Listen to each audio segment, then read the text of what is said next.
There's a need for it. There's anguish, there's pain, and there's so much of trauma that a whole collective surge of people come forward because there's a serious problem that needs to be addressed.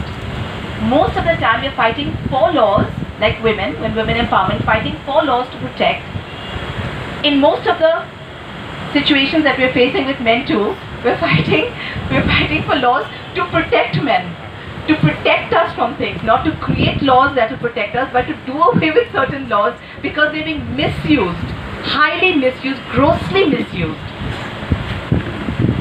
A lot of people have asked me, Pooja, you've come forward because your friend Karan Oberoi got into this situation and you've just come forward like this, big tsunami, and you've saved your friend and you're protecting him. And my point is, last year, actually Amit Deshpande 5 years ago approached me regarding men's rights movement. Barkat Rehan last year took me to Delhi.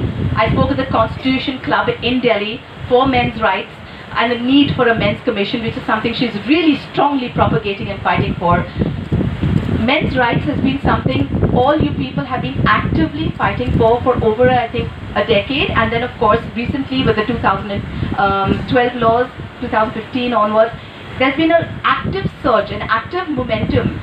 Vastav Foundation, Barkat Rehan, Deepika Bharadwaj, all these amazing people, Men Speak, there's so many movements across the country, so many of them. And when I sort of decided, along with the press, to take this forward and said, you know what, something is seriously wrong with the system, something seriously needs to change. And it's almost like the Men Too movement is a mothership.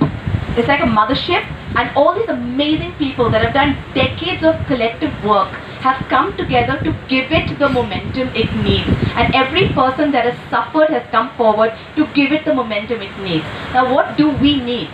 What does Men Too actually need? Men Too needs support. Men Too needs visibility. Men Too needs its agendas, which are, amongst many agendas, the fact that we want to put a stop to fake cases. How? A, by changing laws, changing legislation, putting in place very strong punishments for people who file fake cases. Right now there's no real recourse under law for people that have filed a fake case to then punish the person who has filed that case against them. So a woman can go destroy a man, destroy his career, destroy his reputation. He is guilty until proven innocent. And that is the worst tag a man can ever carry.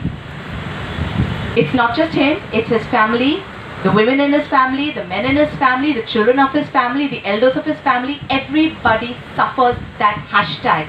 Everybody suffers jail. Everybody suffers the trauma of what these laws are not doing enough to protect men.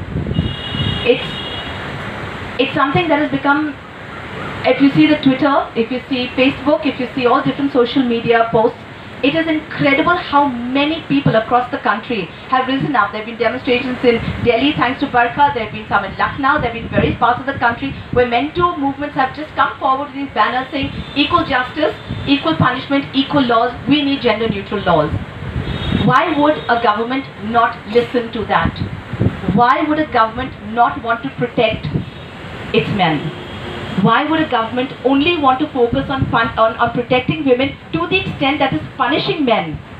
Is that even fair? We need to collectively make such a noise that it is actually noticed, that it is heard, and that things change. What are the things we need changing? We need legislation to change, and we need mindsets to change. We need this whole mindset of, oh, what do men need rights for? Oh, we've been part of a patriarchal society for such a long time, so what if a few men suffer? These are the kind of thought processes we need to eradicate. Just because generations before people did something does not mean the innocent men of today need to suffer it. It's all about being greedy, manipulative, extortive, and women have, it's so sad how all these amazing rights that were created for women, to protect women. Women like me, my mother, my grandmother, we all fought for women's rights. We fought for women to be where they are at today. We fought for equality for women. And it's so sad that today women are misusing those laws, and the women who need those laws are suddenly finding themselves in scrutiny, saying, is it a fake case, is it a fake rape, is it a fake DV case, is it a fake dowry case, when their problems are actually genuine and real. So the women who are misusing the law are taking away the credibility of women who have real problems. They're also incriminating men who are innocent. And these need serious addressing. It is not a crime to be a man, it is not a crime to be a woman. We have to learn to coexist in society. We have to learn to coexist peacefully in society. We need equal laws to ensure that that can happen. Because at the end of the day, it is the law. And most importantly, it is the policing. Because no matter how many laws may be in place today, the police have to decide whether they want to arrest somebody or not. In Karan's case, the Oshiwara police station, they came to him. They had no basis for actually arresting him. There was no basis. There was nothing to prove. She didn't have a date. She didn't have a place. She didn't have any evidence, no text messages. In fact, to the contrary, we had months and months of text messages post the alleged date, asking him for sex, asking him for a kiss, asking him for all that, saying, you don't give it to me. In his case, it was clearly evident about what the situation was. In his case, the press has come forward, people have come forward. But can you imagine those helpless men out there who don't have evidence on their side, who don't have the press on their side, who don't have massive amount of support on their side? It's heartbreaking. I mean, the number of cases that have come forward to me, either on Twitter, there was a case of a guy called Kalpesh Popat who posted a photograph of himself. He is a wheelchair-bound person with a brace. He can't use his arms or legs, and he's like, my wife has filed a domestic violence case on me amongst other charges and is demanding 1 crore for settlement. How can a police even file that on a man in a wheelchair? There's so many cases like this. I see people here asking justice for Sachin Jaiswal. I see a family sitting here. I see so many cases. There's this wonderful man called Salim Charania. Salim, where are you? There he is. Salim Charania. He came, he approached me. He's an active part of our group. He's a detective, may I add. He has every evidence in his favor, Mr. Salim Charania. Every evidence in his favor. He's a detective, he's got it all. This woman has filed, it's shocking when you hear cases as to how that could go on, and most importantly, how long has it been since your charge sheet? 9 months? 9 months, yes. 9 months, he hasn't even been charge sheeted. You've ruined a man's life, you've ruined a man's career. Ineffective policing is supposed to be done within 3 months charge sheeting? Charge sheeting is not in place. Even in Karan's case, the lady goes and she files a fake FIR against him. They don't question her, they don't even ask for the details.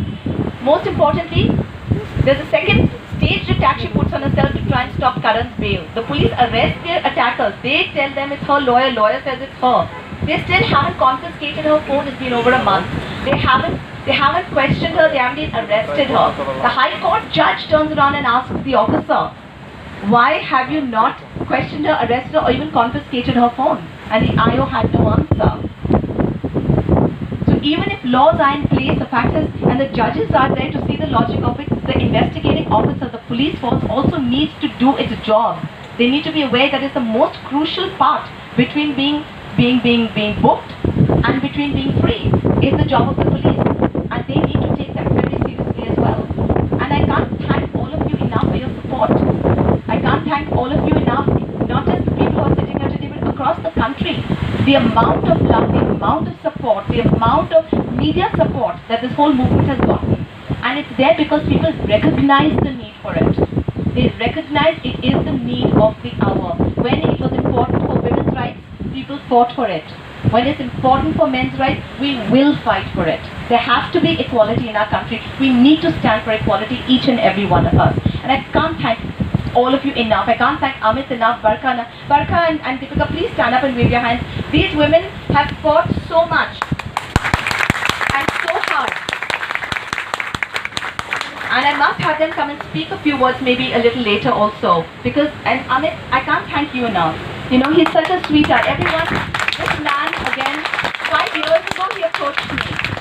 For 5 years he's been in talks with me about men's rights and men's movements, and with so much heart and so much soul. And thank you to everyone who's come here today, and just keep spreading the word, spreading the momentum. Tweet, social media, such a powerful force today. And thank you to the press also for being here. Thank you all of you